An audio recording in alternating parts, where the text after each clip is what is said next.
haleluya Tuhan, buat kehidupan kami Tuhan. Terima kasih Bapa, terima kasih Tuhan Yesus, terima kasih Roh Kudus Tuhan. Pengharapan kami Tuhan hanya pada Tuhan Yesus Tuhan. Kami tidak akan pernah Tuhan melepaskan pengharapan kami kepada Engkau Tuhan, karena Tuhan punya banyak cara untuk menolong kami semua anak-anak-Mu Tuhan. Kami percaya Tuhan saat ini pagi hari ini Tuhan sudah melawat kami satu persatu Tuhan, yang jiwa, tubuh, roh kami sudah disegarkan oleh Tuhan. Puji-pujian kami, penyembahan kami kepadamu Tuhan. Dan kami hanya menyenangkan hati Tuhan Yesus Tuhan. Biarlah sehingga di dalam setiap langkah kami, di mana saja kami berada, selalu di jalur firman-Mu dan mempermuliakan nama-Mu Tuhan. Terima kasih Bapa, terima kasih Tuhan Yesus, terima kasih Roh Kudus Tuhan. Sebentar kami tidak menerima sebagian daripada berkat firman-Mu Tuhan. Urapi kami semuanya Tuhan, layakkan kami Tuhan untuk menerima berkat firman-Mu, karena firman-Mu adalah kekuatan bagi kehidupan kami Tuhan. Biarlah firman-Mu masuk dalam kehidupan kami, dan kami mohon kuasa untuk mampu melakukan firman-Mu Tuhan. Tanpa Tuhan Yesus kami tidak bisa apa-apa Tuhan. Dalam setiap langkah, setiap nafas kami selalu perlu Tuhan Yesus Tuhan. Amin Tuhan. Juga urapi hamba-Mu yang telah Kau siapkan untuk menyampaikan firman-Mu Tuhan, supaya apa yang disampaikan oleh hamba-Mu semua berasal dari Tuhan Yesus saja. Berkati hikmat marifatnya, berkati kesehatannya, berkati iman rohaninya Tuhan. Terima kasih Bapa. Juga berkati hamba-hamba-Mu yang pagi hari ini telah melayani Tuhan Yesus Tuhan, supaya pelayanannya di mana saja mereka berada selalu mempermuliakan nama-Mu. Amin Tuhan. Kami siap Tuhan menerima berkat firman-Mu pada pagi hari ini, dan hanya di dalam satu nama Tuhan Yesus Kristus sebagai juru selamat kami yang hidup, yang kami sembah, kami panjatkan doa kami dan kami mengucap syukur Tuhan. Haleluya. Amin. Puji nama Tuhan. Selanjutnya kita akan mendengar kebenaran firman Tuhan yang akan disampaikan oleh Bapak Gembala. Mari kita berikan kemuliaan bagi nama Tuhan Yesus Kristus. Puji nama Tuhan.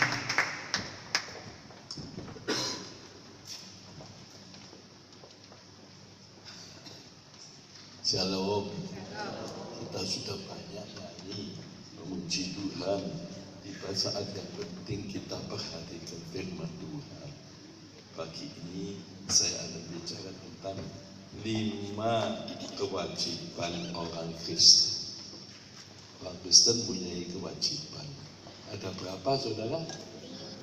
Ada berapa saudara? Nah, ya, ayo kita perhatikan baik-baik dan kita lakukan supaya Tuhan dipermuliakan. Banyak orang ingin jadi orang Kristen, kena mengira jadi orang Kristen itu enak.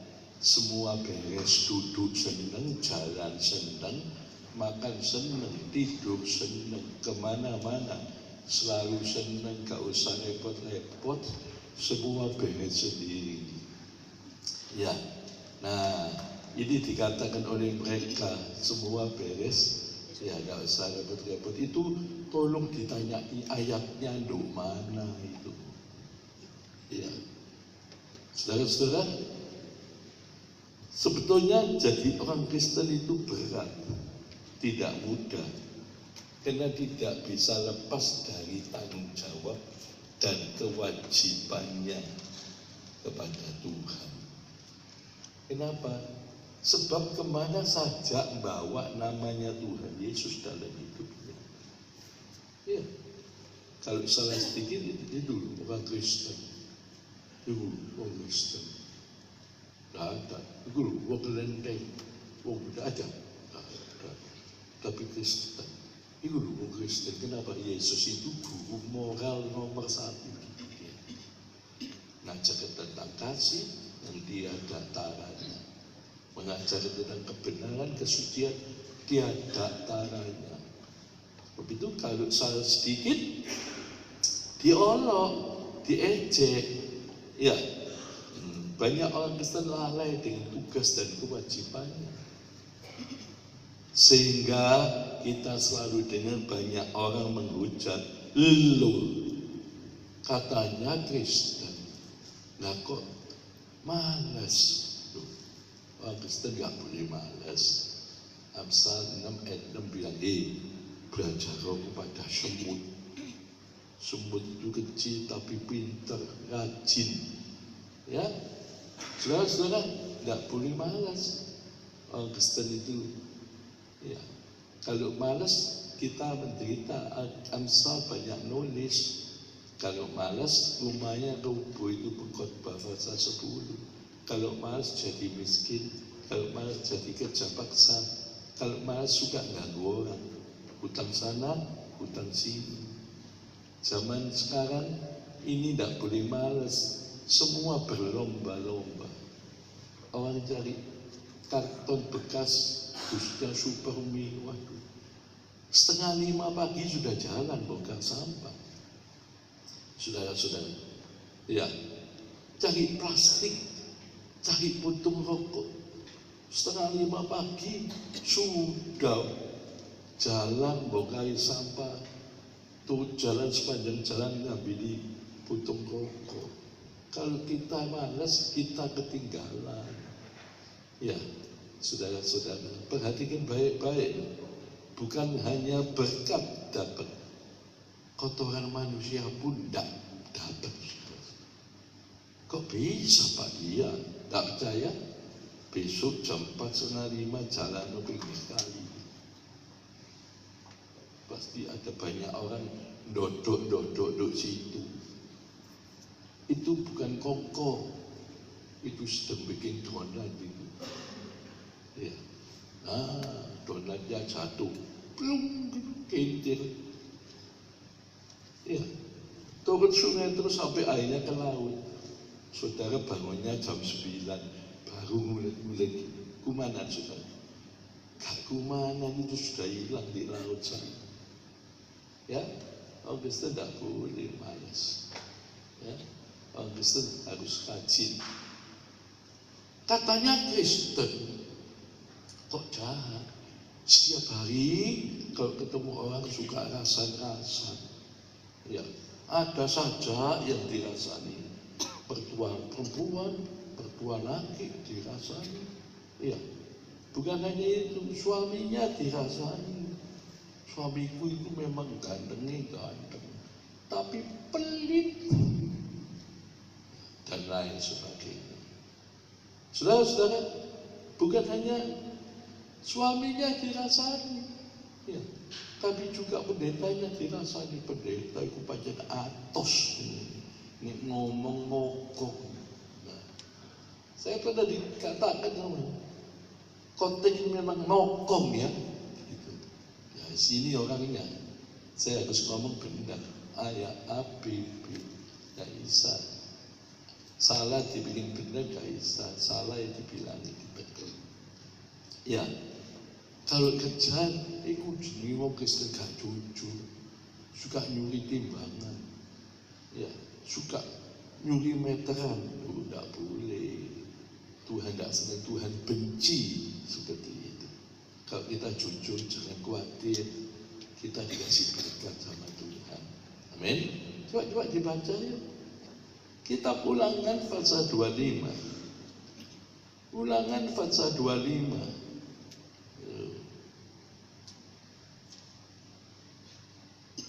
Ulangan 25, 13 sampai 15.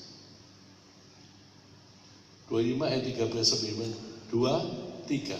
Janganlah ada di dalam pundi-pundimu dua macam batu timbangan, yang besar dan yang kecil.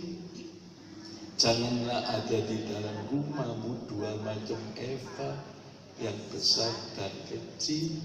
Terus haruslah ada padamu batu timbangan yang utuh dan tepat, mesti benar timbangannya.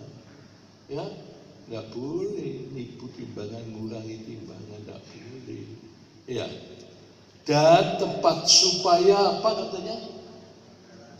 Supaya apa? Lanjut umur itu apa ya?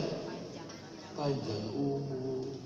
Ya, supaya panjang umur di tanah yang diberikan kepadamu oleh Tuhan Allahmu. Orang Kristen diajar kalau kerja mesti jujur, nggak boleh nyuri timbangan.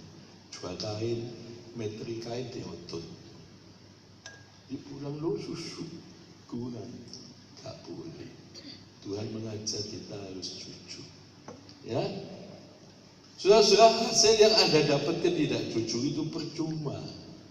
Nanti di pertengahan usia Anda akan kehilangan semua. Dan Anda nanti akan terkenal sebagai orang gila. Ya, coba kalian percaya dibaca ya. Yeremia 17 ayat 11. Kitab Nabi Yeremia pasal 17 ayat 11.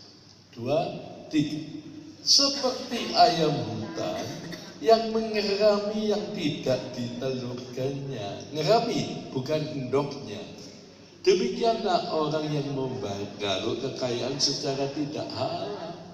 Pada pertengahan usianya, ia akan kehilangan semuanya. Dan pada kesudahan usianya, ia terkenal sebagai orang bebal, orang bodoh, atau orang gila. Ya, lihat sekarang yang tidak jujur, yang korupsi, yang apa semua hartanya disita, dibuat miskin, sudah. Ya, ini nasihat firman Tuhan, saudara-saudara. Katanya Kristen kok suka bujukan, nih ngomong gak tepat, mencela-mencela, tidak boleh. Orang Kristen ngomong harus benar, A, B, ya, tidak. Lebih dari itu dari si jahat katanya. Ingat ini, kecil, sepele, mulut ini bisa menyebabkan gak masuk surga. Jangan main-main dengan perkataan kita. Sebab dikatakan di dalam Matius pasal 12 itu, menurut ucapanmu engkau dibenarkan, menurut ucapanmu engkau akan dihukum. Setiap kata sia-sia akan dihadapkan Tuhan kepada kursi pengadilan. Tapi kalau kata-kata kita lidah ini digunakan tepat, selamat kita, bahagia. Di dalam Yakobus pasal 3 itu bicara tentang lidah. Lidah itu bahaya, cilik gini. Seperti api dapat membakar hutan yang besar. Maka hutan besar tidak perlu api besar, kecil puntung rokok bisa. Ya, ini racun. Saudara-saudara, mulut itu racun. Tapi mulut itu juga menjalankan roda kehidupan. Ya. Sebab itu dikatakan juga di dalam Amsal, mati hidup itu dalam kuasa lidah. Tidak boleh sembarangan. Saudara-saudara. Itu sebabnya, ayo perhatikan baik-baik. Apa yang kita katakan itu harus dipertanggungjawabkan. Ya, seorang penjahat yang di sebelah kiri Yesus menghujat Yesus. Katamu, engkau anak Allah, ayo turun lalu selamatkan kami. Yang di sebelah kanan marah dia. Sobat, kalau kamu sama aku ini harus layak dihukum, karena kamu sama aku ini jahat. Iya, tapi orang ini tidak ada salahnya. Ya. Lalu dia berkata dalam keadaan waktu sempit itu, dia katakan, Yesus, kalau engkau datang menjadi raja, selamatkan aku, ingat aku. Yesus katakan bukan besok, hari ini juga engkau bersama-sama dengan aku di Firdaus. Ya, perkataan ini penting, tidak boleh dibuat main-main. Ya, Pak, zaman sekarang ini semua teman-teman saya ini pungli, korupsi. Ya apa Pak? Saya apa? Tidak boleh ikut, tidak boleh. Coba dibaca, saudara-saudara. Injil Lukas 3 ayat 13 sampai 14. Ini tentara yang tanya sama Tuhan. Ya, dinasihati itu nggak boleh mekeras, nggak boleh pungli. Coba Lukas 3, 13, 14, 2, 3. Jawabnya, jangan menagih lebih banyak daripada yang telah ditentukan bagimu. Ayat 14. Dan prajurit-prajurit itu bertanya, ya tentara-tentara itu tanya juga kepadanya. Dan kami, apa yang harus kami perbuat? Jawab Yohanes kepada mereka, jangan merampas, jangan memeras, cukupkanlah dirimu dengan gajimu. Ya. Saudara-saudara, ayo jadi orang Kristen kita punya tanggung jawab dan kewajiban. So kemana kita begini bahwa namanya Yesus. Kalau enggak, dia ucap Yesus itu katanya Kristen. Tiap hari ke panti pijat. Gitu katanya Kristen. Suka tombok togel. Ada di sini suka tombok togel. Gitu namanya Kristen. Suka kedukun. Nyantet-nyantet. Orang Kristen disantet gak mangsa. Sampai uangmu habis tak kira kena, saudara-saudara. Karena itu ada janji. Dalam kitab bilangan, tidak ada mantra yang mempan terhadap orang. Nah, mungkin contoh-contoh seperti ini ada dalam hidup kita. Cepat kita bertobat, belum terlambat. Ya, nah, ayo kita buang semua yang tidak baik. Nah, pagi ini saya ingin ngajak saudara sama-sama belajar. Ya, 5 kewajiban orang Kristen. 5 tanggung jawab orang Kristen. Ya, apa yang harus kita lakukan? Yang pertama, orang Kristen punya tanggung jawab dan kewajiban terhadap Tuhan nomor 1. Apa Pak? Tanggung jawab dan kewajiban saya ini sebagai orang Kristen apa? Coba dibaca. Pengkhotbah pasal 12 ayat 13. Kitab Pengkhotbah pasal 12 ayat 13. 2, 3. Akhir kata dari segala yang didengar ialah takutlah akan Allah dan berpeganglah pada perintah-perintahnya. Kenapa? Karena ini adalah kewajiban setiap orang. Jadi semua saudara itu punya tugas tanggung jawab. Nomor 1, takut sama Tuhan. Nomor 2, pegang betul-betul firman Tuhan. Apa artinya takut kepada Tuhan? Yaitu takut berbuat dosa, menjauhkan dirinya daripada kejahatan dan dosa. Pegang firman Tuhan artinya apa? Ayo taati firman Tuhan. Saudara-saudara, takut kepada Tuhan itu lain dengan takut kepada manusia. Kalau takut kepada manusia, selagi ada orang yang kita takuti, kita bisa pura-pura baik. Iya. Tapi kalau tidak ada orangnya, waduh, jahat, nakal luar biasa. Sampai ada film apa? Ibu, bapak-bapak takut istri. Kalau istri ini, ya ugal-ugalan, ada istrinya kutuk. Nah, ya. Kalau anak istrinya, waduh, ugal-ugalan. Ya.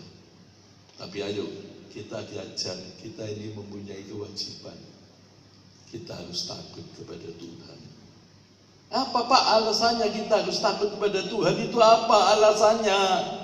Nomor 1, saudara-saudara, Tuhan itu berkuasa penuh atas hidup kita, tubuh, jiwa, roh kita. Berkuasa penuh. Dibaca ayat sebelahnya tadi. Ya, Matius 10 ayat 28. Matius 10 ayat 28. Ya. 2, 3. Dan janganlah kamu takut kepada mereka yang dapat membunuh tubuh, tetapi yang tidak berkuasa membunuh jiwa. Takutilah terutama kepada Dia yang berkuasa membinasakan baik jiwa maupun tubuh di dalam neraka ini. Jangan takut sama manusia. Jangan sampai ada satu orang pun di sini takut kepada manusia, diancam ya. Saya waktu bangun gereja ini didatangi sama pengurus kampung. Siapa pengurusnya sini? Saya Pak. Kenapa? Saya lihat surat-suratnya. Sini. Saya tanya, Bapak sebagai orang apa? Saya RW, pengurus kampung di sini. Iya. Bapak tidak berhak ngurusi bangunan. Bapak berhak ngurusi warga. Surat-surat penduduk apa itu. Tapi tidak punya hak untuk periksa-periksa bangunan. Ini bangunan besar itu sudah saya taruh pelang di depan ini. Ya. Oh, tak bisa. Saya berhak, saya yang menguasai lingkungan sini. Tidak berhak. Ya. Saya katakan, ini ada kota Madia. Dan saya tidak berani bangun ini kalau tidak ada surat izinnya. Itu sudah saya tulis semua di papan. Izinnya nomor berapa bisa dicek. Bapak kurang puas datang ke kantor ESD. Bapak kurang puas datang di camat. Semua saya kasih lintasan. Oh, tidak bisa saya minta. Ya. Kenapa? Segini aja saya hadapkan di kapan sama pengurus kampung. Saya katakan dulu, kenapa saya dihadapkan sama orang-orang kampung? Ya kenapa? Bapak takut tak? Takut? Saya takut apa? Bapak ini makan apa sih Pak? Makan apa sih? Makan apa? Makan nasi atau makan? Ya, Bapak makan nasi, saya nasi, tidak perlu takut. Nek Bapak makan besi, saya takut. Ayo dihadapkan. Ya, jadi jangan takut kepada siapapun juga, kecuali kepada Tuhan. Dia yang berkuasa membinasakan tubuh jiwa roh kita ke dalam neraka. Ya, sebab itu saudara-saudara jangan sampai jadi jerat bagi kita. Takut sama orang kita diperhamba. Seperti tukang angon bebek di Congkok. Satu hari ngangon bebek, bebeknya nakal, lari tempat lain. Dia bikin batu di serempak. Nah, dilempar ini ketepaan kena kepalanya, duk, bebeknya langsung jatuh. Dia mati bebeknya sudah. Wah, dia takut. Ini apa ini? Dia noleh kanan kiri, nggak ada orang. Dia cepet-cepet gali tanah, dikubur bebeknya. Aman, tidak ada yang tahu. Tapi dia lupa ada satu pasang mata yang melihat dia, temannya yang lain. Tukang ambil air dari jurang bawah itu naik ke atas, mikul air. Dia kata nih, tadi apa? Gak apa-apa. Loh, bebek kok mbok kubur nih gak apa-apa. Iya, nakal tak sawat kene, ndasi mati tak kubur. Tapi ojo ngomong guys, harus urut. Sekarang kamu ngejakan tugas saya ngambil air dari bawah ke atas, ya. Dan saya yang jaga bebek sekarang. Lewat 1 hari, 2 hari, 3 hari, lebihnya dia keberatan, berat, mikul air dari bawah ke atas, ya. Nah, dia merasa keberatan langsung dia pikir lebih baik aku ngadep bos saja. Lalu dia katakan kepada bosnya, bos, saya minta maaf. Berapa hari yang lalu bebeknya nakal tak lempar batu mati kena kepalanya. Ya, tak kubur. Ya, saya tidak kuat, saya diperhambat. Sekarang saya itu harus ngambil dia. Bosnya kata tidak apa-apa juga, jangan diulangi lagi. Takut sama orang jadi jerat, kita diperhamba. Itu sebabnya jangan takut kepada siapapun. Nomor 1 yang ditakuti harus kepada Tuhan. Amin. Ngerti saudara-saudara? Ngerti? Ya. Kedua, kenapa kita harus takut kepada Tuhan? Pengkhotbah saja ke 12-14 sebelahnya tadi. Yuk. Pengkhotbah 12 ayat 14. 2, 3. Karena Allah akan membawa setiap perbuatan ke pengadilan yang berlaku atas segala sesuatu yang tersembunyi, entah itu baik, entah itu jahat. Ada pengadilan Tuhan. Semua orang harus dihadapkan kepada kursi pengadilan. Ada Tuhan sebagai hakim yang adil, dan penghakiman Tuhan itu pasti adil dan tepat. Saudara-saudara, tidak mungkin keliru. Itu sebabnya tidak boleh sembarangan dengan hidup ini, saudara-saudara.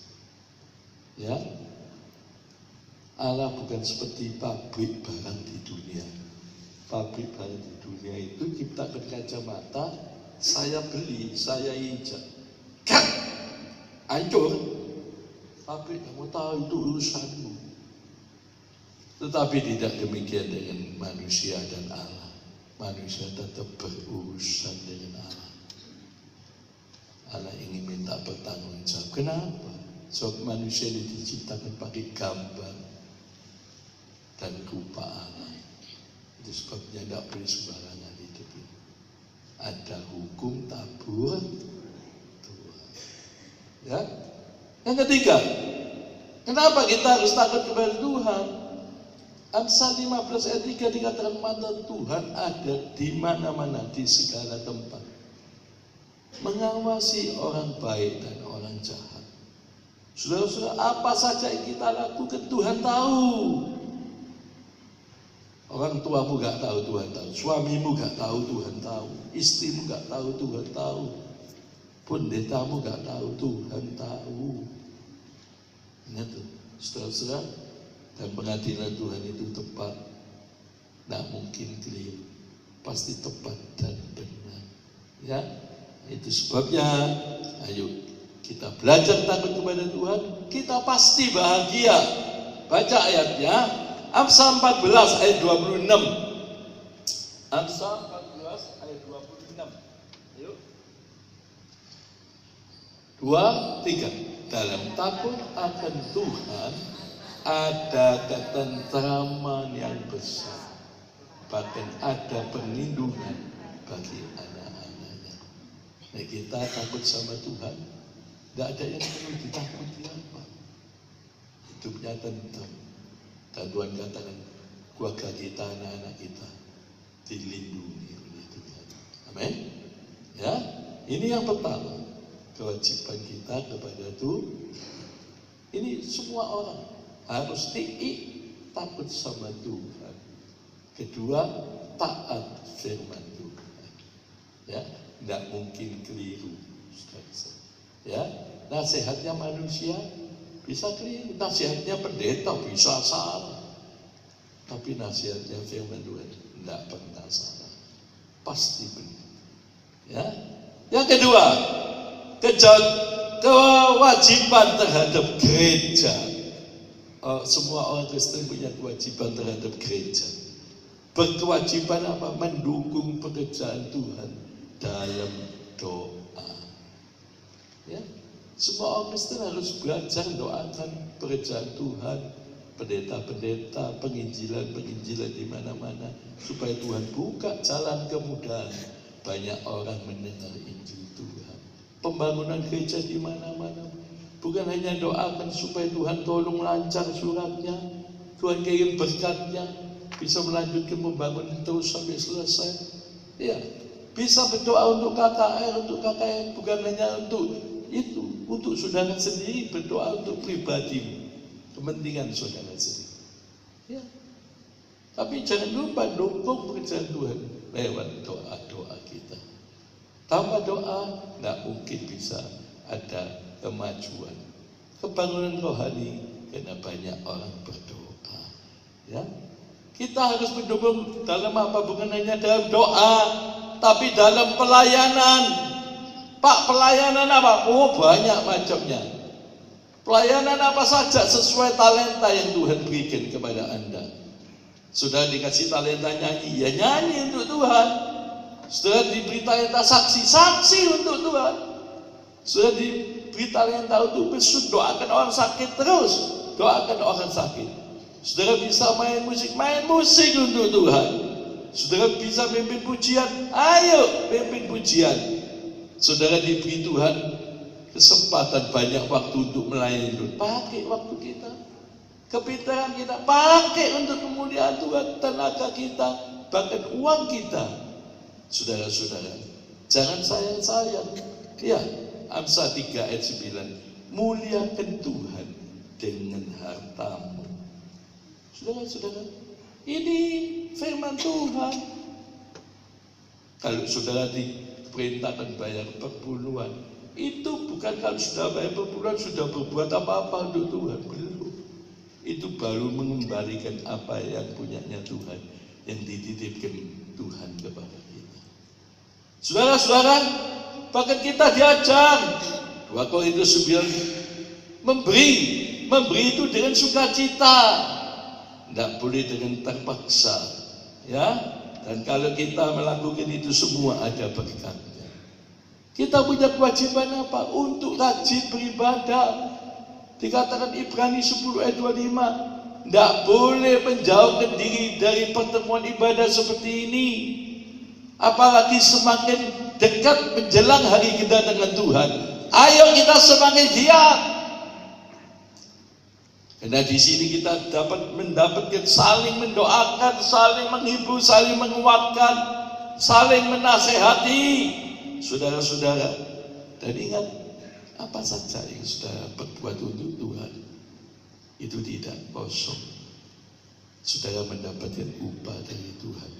1 Korintus 15:58. Semua jerih lelahmu dalam Tuhan tidak sia-sia. Amin. Saya pernah kasih cerita, bukan? Ada ibu tua rajin kebaktian jam 6, setengah 6 itu sudah duduk di sana, jam 5 sudah datang. Ya. Waktu pendetanya khotbah, datang malaikat bawa mahkota. Malaikat ini keliling begini pendetanya, siapa lagi? Pasti diberikan kepada. Ya. Wah, malaikat dia dekat-dekat di sini, wah, dia sudah ngedongkan kepalanya. Tapi tidak. Ayah malaikat ini terbang di belakang, di ujung sana. Mahkota ini dipasang di kepalanya seorang ibu tua sudah lanjut usianya. Protes dia, kenapa Tuhan? Kok tidak dikasih aku? Iya, kok dikasihkan ibu tua? Dikasih tali, kamu bisa gini, bisa khotbah, bisa apa? Gerejamu ini bisa jalan dengan baik. Kenapa? Doanya itu rajin doa untuk pekerjaan yang kamu layani. Ya, nangis dia. Saudara-saudara, ayo, apa saja yang saudara lakukan, tak kehilangan upah. Tuhan sediakan berkat bagi saudara dan saya. Amin. Ayo kita berlomba-lomba layani Tuhan. Yang ketiga, kita sudah dua, kewajiban terhadap Tuhan, kewajiban terhadap pekerjaan Tuhan. Ya, terlibat. Yang ketiga, kewajiban terhadap sesama manusia, sesama kita. Coba dibaca Matius pasal 22 ayat 37 sampai 39. Matius 22 37 sampai 39, ya. 2, 3. Jawab Tuhan Yesus kepadanya, kasihilah Tuhan Allahmu dengan segenap hatimu dan dengan segenap jiwamu dan dengan segenap akal budimu. Itulah hukum yang terutama dan yang pertama. Dan hukum yang kedua yang sama dengan itu ialah kasihilah sesamamu manusia seperti dirimu sendiri. Ya, ini hukumnya Tuhan. Nomor 1, cintai Tuhan segenap hati, sepenuh akal budi, segenap kekuatan kita. Nomor 2, cintai sesama kita. Saudara-saudara perhatikan baik-baik. Siapa sesama kita? Siapa? Di dalam Injil Yohanes pasal 13, Yohanes 13 ayat 34 sampai 35. Saudara tahu kenapa Yesus datang di dunia ini?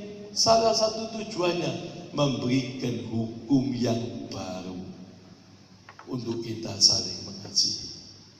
Ya, coba dibaca. Tujuan Yesus datang salah satunya memberi hukum yang baru, hukum kasih namanya. Yohanes 13 ayat 34 sampai 35. 2, 3. Aku memberikan perintah baru kepada kamu, yaitu supaya kamu saling mengasihi.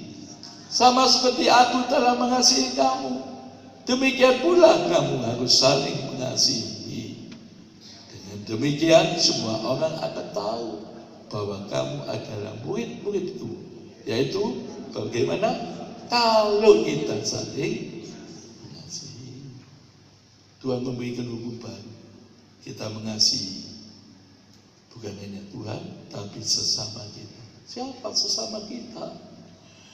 Kalau sudah baca pasal Matius pasal 5, 43-48, yaitu semua orang musuh kita. Orang Kristen tidak boleh punya musuh. Orang yang benci kita, orang yang menyakiti hati kita, orang yang ingin merugikan kita, mencelakakan kita, itu harus dikasih. Apa untungnya kamu kalau mengasihi orang yang sama-sama mengasihi kamu? Tidak ada untungnya. Semua orang yang tidak percaya Tuhan juga melakukan itu. Tapi Tuhan mengajar kita mengasihi semua orang, termasuk orang yang membenci kita, musuh kita, yang menyakiti kita, yang merugikan hidup kita. Ingat saudara-saudara, kasih itu bukan hanya diwujudkan dengan kata-kata, tapi dengan perbuatan. Lewat perbuatan kita, orang dapat jadi itu orang Kristen. Sebab 2 Korintus pasal 3 ayat 2-3, saudara-saudara, hidup kita itu adalah surat yang bisa dibaca oleh semua orang. Dulu firman itu ditulis di dalam loh batu. Ya, tapi sekarang firman itu tidak ditulis di dalam loh batu, tapi di dalam hati manusia. Dan itu dituliskan oleh Roh Kudus. Dan hari ini saudara ada di sini, saudara dengar firman Tuhan, itu saya sedang mengukirkan firman itu di dalam hati saudara. Itu ditulis 2 Korintus pasal 3 ayat 2 dan 3. Ya, itu sebabnya saudara-saudara, orang Kristen tidak boleh punya musuh. Ya, siapa saja, mertuamu, tetanggamu, orang tuamu, saudaramu, tidak boleh. Bahkan kita diajar Roma 10 ayat 2, Roma 12 ayat 10. Ayo, harus saling mendahului, memberi hormat. Ya, tidak boleh cemburu berbuat baik.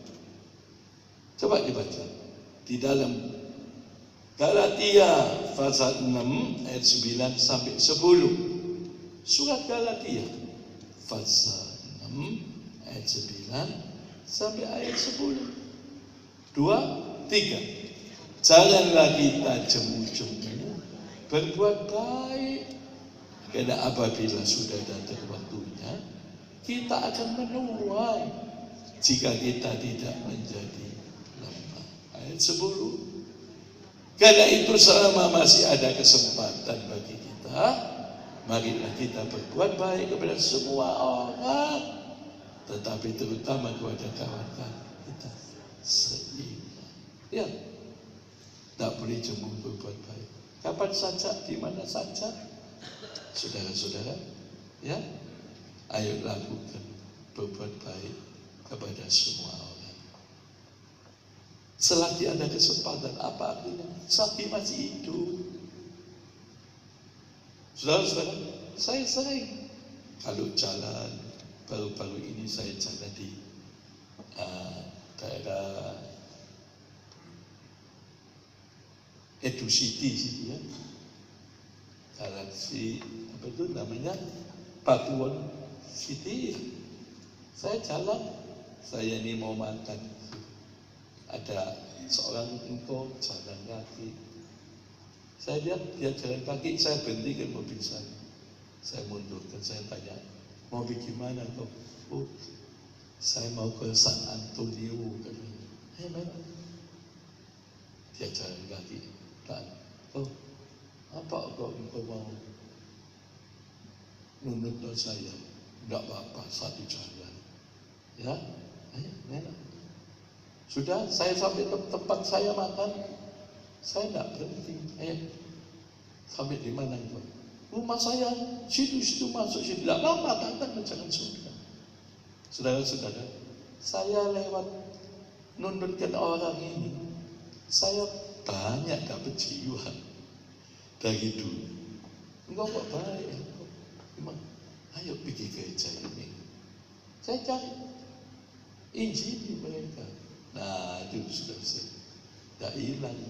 Satu hari Pak Samuel itu Iya, dadak no arloji di Mojokerto. Dia belum naik mobil, belum naik sepeda motor, sudah dadak no, dia nunggu BM. Saya tahu ada mobil jual, kebapas motor dia bilang, "Nyong mau pergi mana?" Buka pintu. "Mau pergi mana?" "Mau pergi Babatan Om." Naik Om. Naik Om Nyong. Siapa dia bilang ini? "Om, kok baik sih Om, nuntut saya." Om ini satu hari hujan-hujan sore-sore. Hujanan nyabrang jembatan ini. Ada suami istri. Iya. Lewat mondokin mobil saya, dibukakan pintu kuning. Saya bilang, "Di mana rumahnya?" "Menurut saya, Om di Terno." "Orangnya apa Om?" "Gemuk." "Rumahnya di mana?" "Babatan." "Ya itu Om, bapakku Om," katanya. "Itu bapakku." Nek bisa nabur sekarang, tuai sekarang. Tapi itu terus tak berhenti. Tuai sampai hidup yang kekal. Amin. Ya, ya. Jangan cemu-cemu berbuat baik, saudara-saudara. Perhatikan baik-baik. 1 Timotius pasal 6. Apalagi saudara kaya. Jangan tambah kaya, tambah pelit. Ayo baca. 1 Timotius 6 ayat 17 sampai 19. Ini kewajiban setiap orang Kristen. 1 Timotius pasal 6 ayat 17 sampai 19. 2, 3. Mata sombong. 1 Timotius 6 17 sampai 19. Peringatkanlah kepada orang-orang kaya di dunia ini agar mereka jangan kaya ojo sombong. Jangan berharap pada sesuatu yang tidak tentu seperti kekayaan. Kekayaan itu tidak tentu. Hari ini ada, besok bisa lenyap. Iya. Melainkan pada Allah yang dalam kekayaannya memberikan kepada kita segala sesuatu untuk diri. Semakin berharap kepada Tuhan. Ojo berharap pada kekayaan yang tidak tentu. Hari ini ada, besok bisa lenyap. Ayat 18. Peringatkanlah agar mereka itu apa?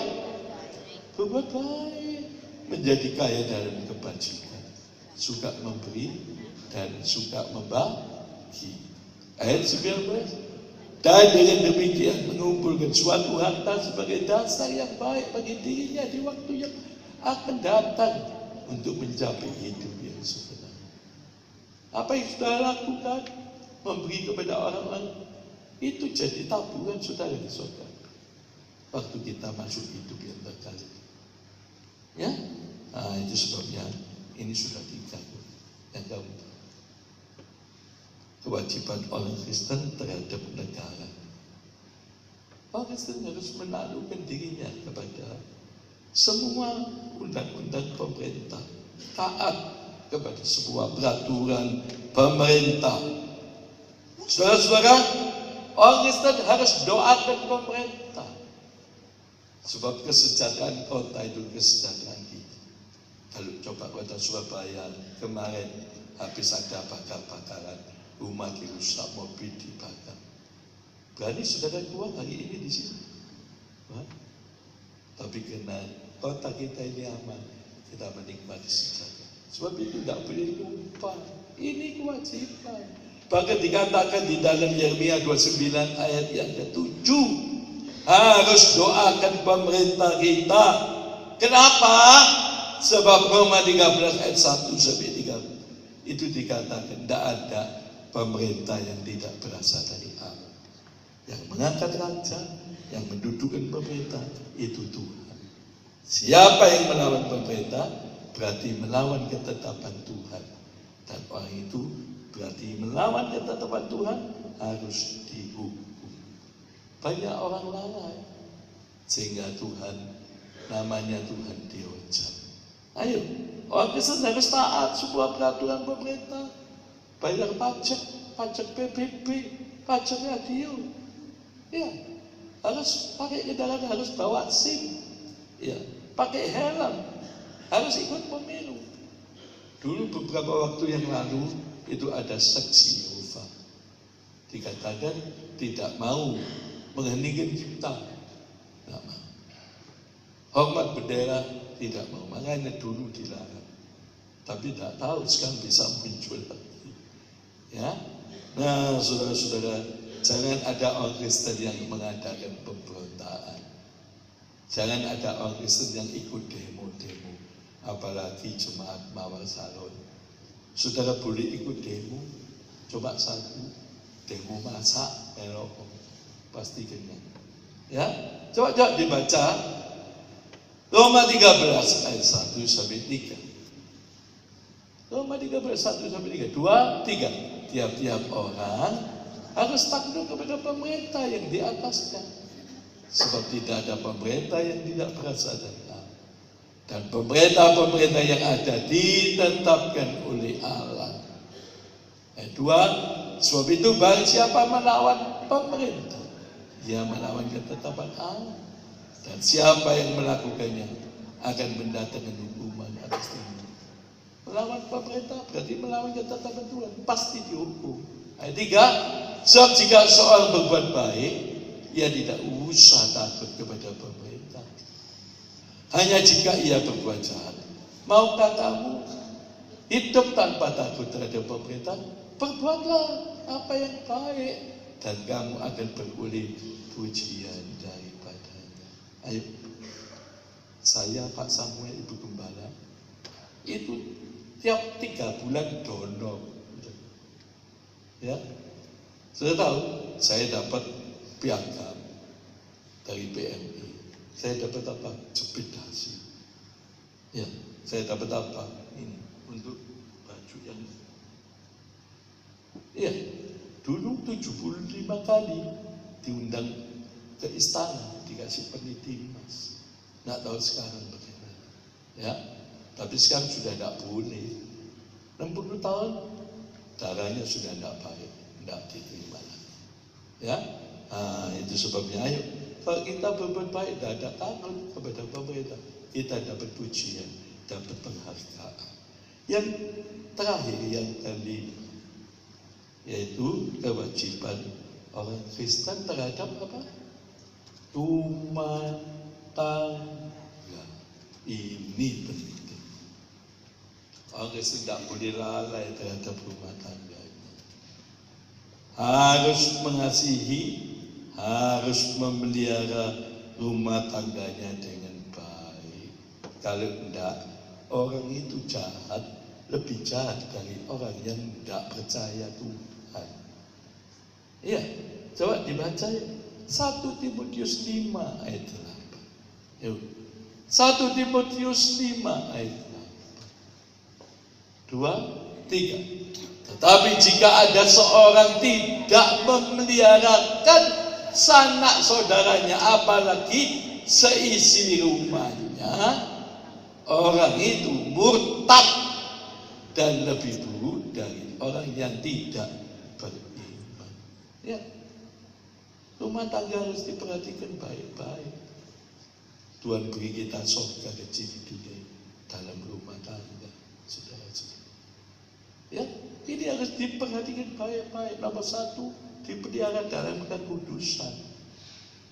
Kalau saudara pelihara rumah tanggamu dalam kekudusan, Allah hadir di tengah rumah tangga. Sebab Allah yang kau sembah itu Allah yang kudus. Kalau rumah tanggamu ada Tuhan di dalamnya, itu surga bagi saudara. Saudara sih sampai berani berkata, aku mau di neraka, asal di neraka ada Yesus. Sebab tahu dia, kalau Yesus ada di neraka, neraka berubah jadi surga. Saudara-saudara, itu sebabnya rumah tangga harus perhatikan. Nah, supaya tidak lupa dikatakan 1 Korintus pasal 7 ayat 3. Suami istri harus tahu kewajiban masing-masing. Tidak boleh lupa tugas kewajibannya. Istri melayani suaminya, suami melindungi istrinya, bekerja untuk menyiapkan, memberikan segala keperluan. Masing-masing punya tugas, tidak boleh lalai. Dan juga mendidik anak-anak. Sekarang yang melakukan kejahatan siapa? Orang tua? Orang dewasa? Anak-anak remaja. Apalagi hari-hari ini, ya terjadi dosa seks luar biasa, pencabulan. Ya, itu bukan anak SD bisa melakukan hubungan seks dengan anak SMP. Coba, ini apa-apaan ini? Kenapa? Pergaulan. Oh, Kristen harus perhatikan rumah tangganya. Bisa melahirkan anak, punya anak. Iya. Jangan disia-siakan. Coba dibaca yuk. Di dalam Amsal pasal 29 ayat 17. Banyak kita nyepelekan ini. Amsal 29 ayat 17. 2, 3. Didiklah anakmu, maka ia akan memberikan ketentraman kepada dan mendatangkan sukacita kepada. Anak masih kecil digendong, oh dikudang-kudang, tak gitu. Oh besok papa di pensiun ini aja. Anaknya sudah besar remaja, mukuli dada, lebih baik mati aku punya anak seperti ini. Dosa lain siapa yang didik? Ingat saudara, ingat pohon itu. Ya, saya kasih contoh pohon.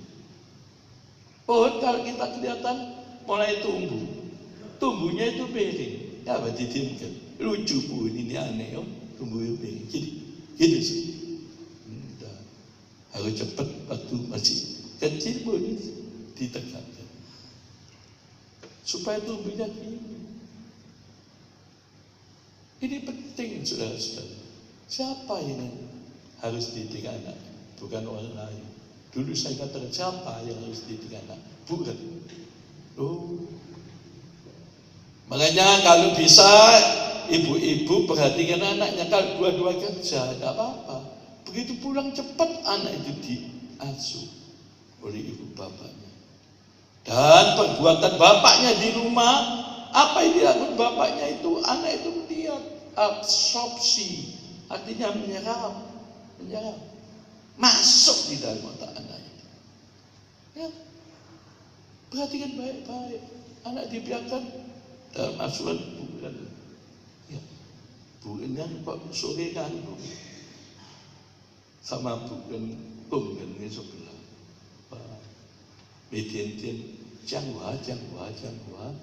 Nah, ini DNA pacaran. Coba bisa? Tidak bisa. Didikan apa? Ini penting sekarang ini sudah. Anak-anak kecil-kecil sudah rusak semua. SD sudah ngerti seks dan lain sebagainya. Siapa yang tanggung jawab? Bukan orang lain. Anda, suami istri. Ya, perhatikan baik-baik loh, saudara-saudara. Jadilah seperti Ayub. Dikatakan Ayub itu orang kaya.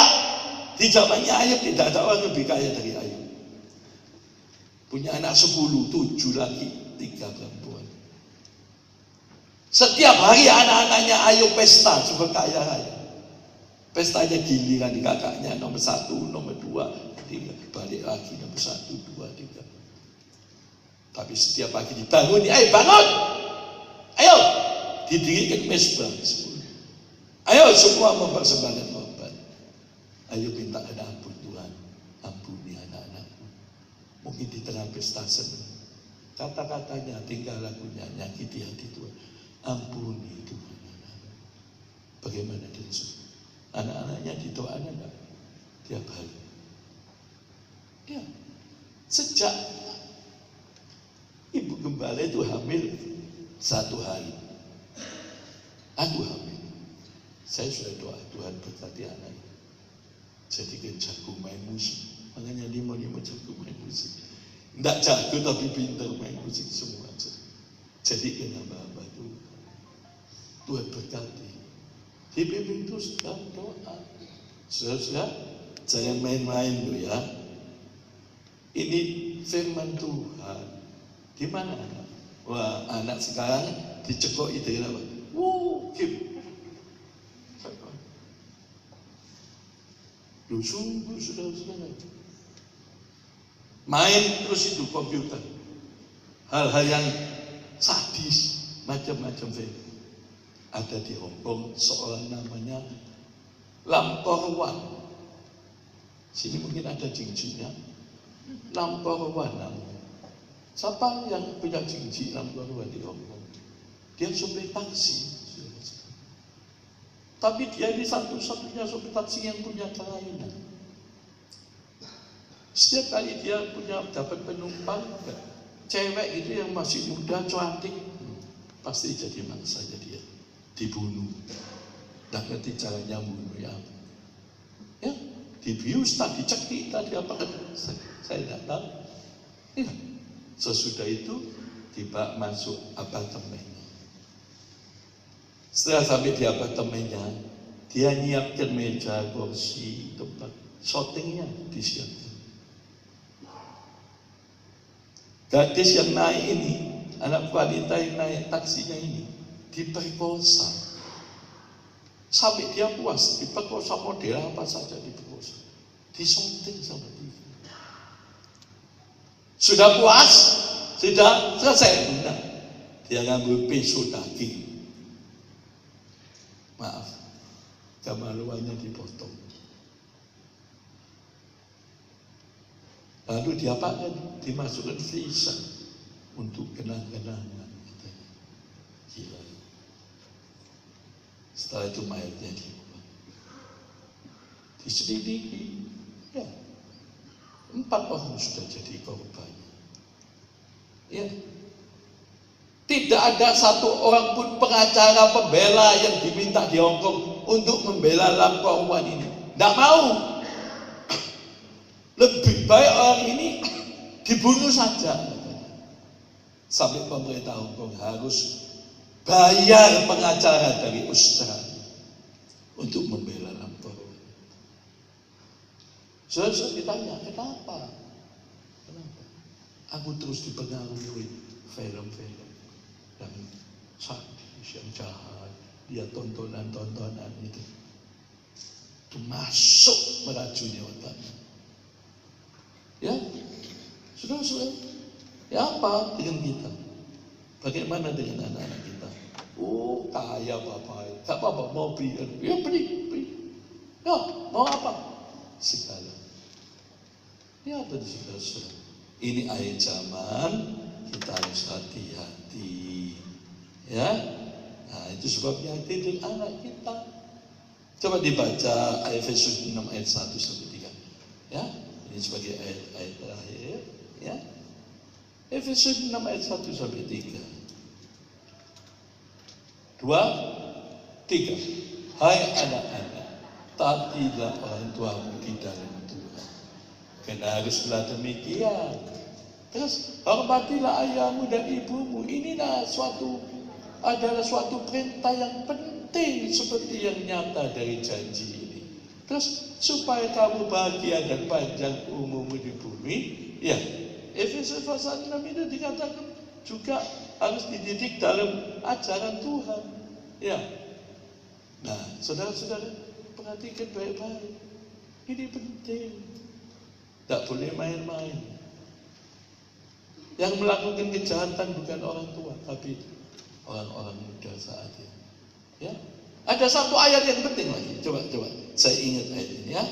Yaitu Ulangan pasal 6 ayat 7. Ulangan pasal 6 ayat 7. 2, 3. Haruslah engkau mengajarkan berulang-ulang kepada anak-anak dan membicarakan apabila engkau duduk di rumah, dibilangi, dinasihati. Apabila engkau sedang dalam perjalanan, naik mobil, naik kereta, naik apa, dibilangi. Apabila engkau berbaring dan apabila engkau bangun. Ya, kami kalau selesai kebaktian minggu malam, kita sekeluarga makan bersama-sama. Tanya anak-anak, tidak pernah diam. Ngomong, awas ya, papi tidak terus daging kamu, sing baik. Ojo berbuat jahat, jangan berbuat jahat, jangan pelit, harus suka nolong orang. Terus bilang harus kumpul. Ini penting nasihat ini. Itu harus diajarkan kepada ini. Di mana saja dalam perjalanan tidak boleh. Ya? Saya tidak perpanjang firman Tuhan. Pemain musik Ciki. Ayat terakhir baca sambil bagian berdiri. 1 Korintus 10:31. 1 pasal 10 ayat 31. 2, 3. Semua membaca. Aku menjawab. Jika engkau makan atau jika engkau minum atau jika engkau melakukan sesuatu, lakukanlah semuanya itu untuk supaya Tuhan dimuliakan. Amin. Menyenangkanmu, senangkanmu, hanya itu kerinduanku. Menyenangkanmu, senangkan hatimu, hanya itu kerinduanku. Sambil mengangkat tangan kanan. Menyenangkanmu, senangkanmu, hanya itu kerinduanku. Menyenangkanmu, senangkan hatimu, hanya itu kerinduanku. Mari kita tunduk kepala berdoa. Terima kasih buat kebaikan Tuhan. Hamba-Mu sudah menyampaikan firman-Mu. Kiranya Roh Kudus menolong menerangkan firman ini dalam hati kami semua jemaat-Mu, dan semua diberi kuasa bukan hanya menjadi pendengar, tapi jadi pelaku firman-Mu. Kami mau jadi orang yang takut kepada Tuhan. Kami mau pegang teguh akan firman-Mu. Apa yang sudah kami terima, kami lakukan supaya lewat hidup kami Tuhan dipermuliakan. Kami percaya tidak ada yang kelewatan. Semua kalian yang hadir sudah diberkati Tuhan. Dalam nama Tuhan Yesus kami berdoa. Haleluya. Semua yang percaya sama-sama katakan amin.